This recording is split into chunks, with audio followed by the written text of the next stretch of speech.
talk about the physical world and the corporeal world.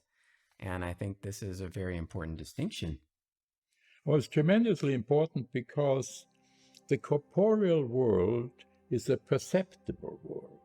That's the world of the tables and apples and Red color, apples. red apples. This is something, again, when I first began to think about these things, I was just absolutely amazed.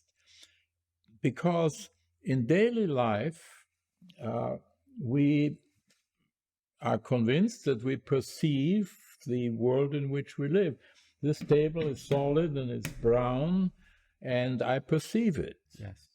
And then when we do, for example, physics, we switch our mind to a completely different plane, and we say, oh no, what you take to be this brown and hard table is just, call it an idea, it's subjective, it's imaginary, it's not really out there. Right. What's really out there is really a bunch of quantum particles. So I have long ago observed, to my great astonishment, that just about every physicist in the world is a schizophrenic. I mean, one moment the grass is green, and then when he puts on his physics hat, it is no longer green. And the amazing thing is that for the most part, I think most physicists, unless they have read my books, they are not aware of the schizophrenia. They're simply not aware of it. And yet, demonstrably, I mean, what physicist, when he gets up in the morning and looks out the window, isn't convinced that the grass is green? And what physicist also, when he hugs his little child, thinks that he's hugging a bunch of quantum particles? So That's very graphic. Yeah, what I'm driving at here is that if you really believe what physics officially teaches, if you believe that the books that are written and have the imprimatur of our universities, then you've been dehumanized. And thank God, nobody completely believes it all the time. Yes. Otherwise, we would have a bunch of monsters running around.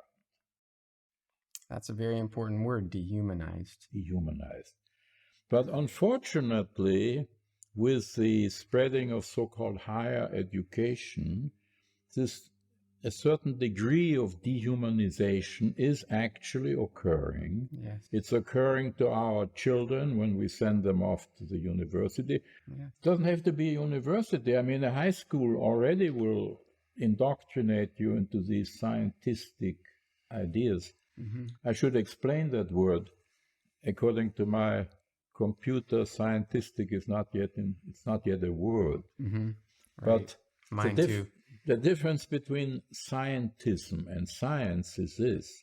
Science is actually science. You're dealing with propositions that have been put to the test, they have been experimentally confirmed. You're on solid ground. This is the sort of thing that we use to build automobiles and airplanes and digital systems. But scientism is something totally categorically different.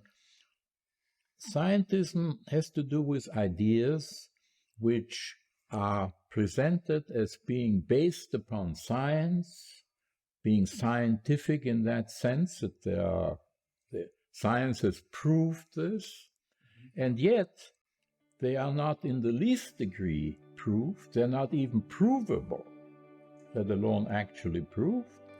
And our entire educated population is indoctrinated in this narrative that these are scientifically established facts.